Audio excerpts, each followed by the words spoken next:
Tivoli, Muskegon today, and you know this guy by now. It's Tom Bitson from Celebration Cinema. We kind of got together at the Plaza today. We did. This is a fun, this is a fun nice. theater. It is. And you know what it reminds me of the most at the Plaza is back in my early days, I lived over by Sparta. Yep. And there was the Alpine Twin. Correct. Right up the street. And the Alpine Twin was where they first started showing movies that were at a discount. Yes. And in all honesty, I don't know if you've heard this story before, or if I told you, I think I saw Arthur 14 times.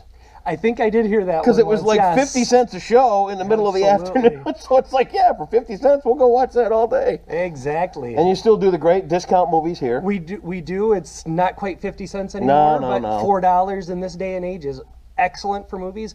Actually, today's WKBZ Monday. Sorry if I shouldn't be dropping that plug, but it's only $2 today. Oh, so you get are there other bargains throughout the week? Tuesdays, $3. Nice. Absolutely. You can always find great movies here at the Plaza, just off of it's on Henry and Norton. Correct. Right in there, yeah. Correct. Make sure you come on by here if you're looking for a discount and a great way to get the family out and enjoy it. And the experience is no different. Correct. The seating is phenomenal. Yeah, fully digital. The seating, the sound, everything you come to expect from Celebration Cinema. And now we have the best of the world's best popcorn, bar none. Oh, so there you have it. I think he's throwing down a challenge to the boys over at Cinema Carousel. Oh no, they know they can't challenge me. Let's talk about something going on over at Cinema Carousel. Independent films. Absolutely, independent films. To quote Eric Kuiper, our director of alternative content, indie films disrupt us by giving a voice to stories that otherwise aren't being told. Right. That need to be heard. Okay. I love that quote. I'm not a huge indie film fan myself. Some grab me from time to time, but Eric is a perfect voice for this. And this is the second go-round here in Muskegon that we're giving this series. Oh, so we're getting a little more avant-garde in Muskegon. Correct. Ooh. Well, it's a beautiful thing with the relationships we've built with the movie studios over the years. The relationships have grown where they've over the last couple years they've started to recognize Muskegon as a separate market from Grand Rapids. Finally. That's one of those things that challenged us in the past because there was a lot of call for a lot of the limited release titles. Sure. Not necessarily the fully independent, but the lesser funded titles. Now we're getting those opportunities. The majority of the Best Picture nominees from last night's Oscars actually got to play here in Muskegon well before the Oscars, which was a great thing for us to be able to do again. But here with the Indie Film Series, it also opens the door to a lot of foreign titles that don't ordinarily get to make it into the American markets. Like?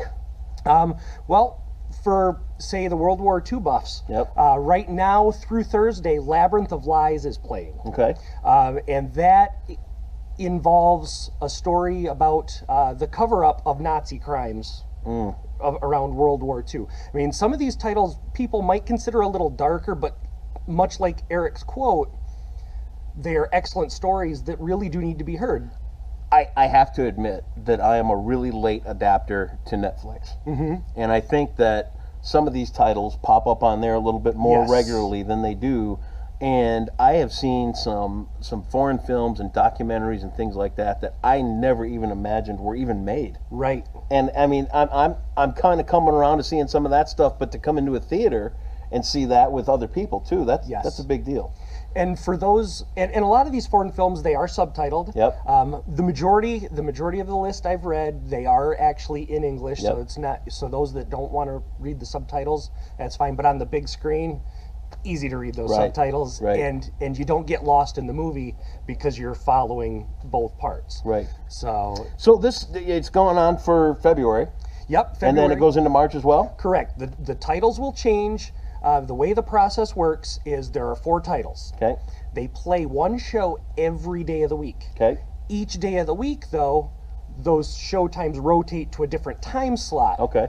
So if you're looking to be able to see all 4 of them and one particular day the title doesn't line up with you, you're going to be able to find a day over the course of the next few weeks. And the best way to do that is to go to celebrationcinema.com. We'll take all the confusion out right there and just send you to the website. Easily.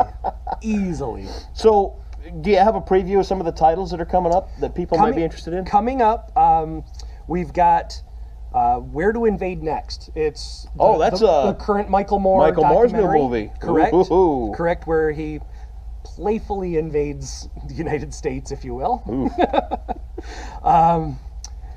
The Lady in the Van probably has the biggest names people would recognize, Maggie Smith and Jim Broadbent. It is a British film regarding a woman living in her car in her driveway. Not good.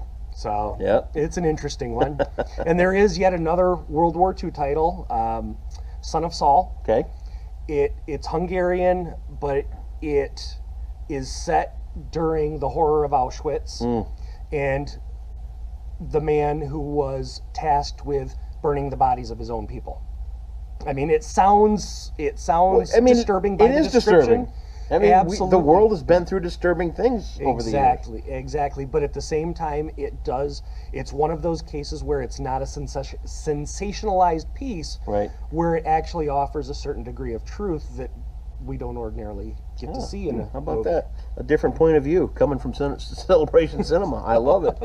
They can find all this online at celebrationcinema.com. Absolutely. Go to celebrationcinema.com, big screen movie events. They have a whole rundown on what's available. And when you say alternative programming now too, you guys have really kind of expanded what gets offered. I mean, there's operas, there's fights. Very popular too. All kinds of stuff going on. Awesome. Yep, and it's only going to get bigger.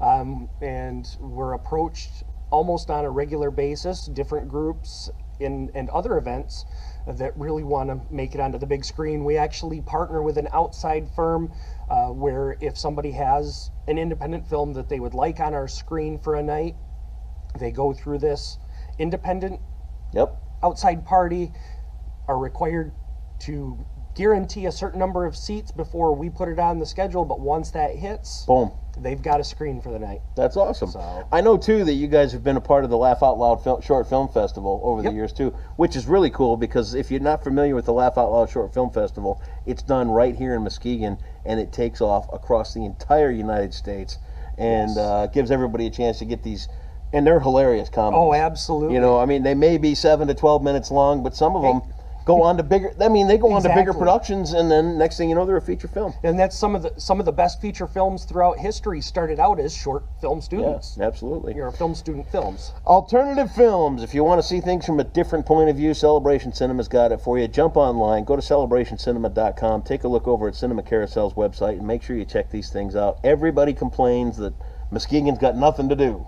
Well, we're begging to differ, We're trying to bring something for everybody. That's right. Check out the alternative films at Cinema Carousel. Thanks again to Bitson here for being on Positively Muskegon. Thank you, Positively Muskegon.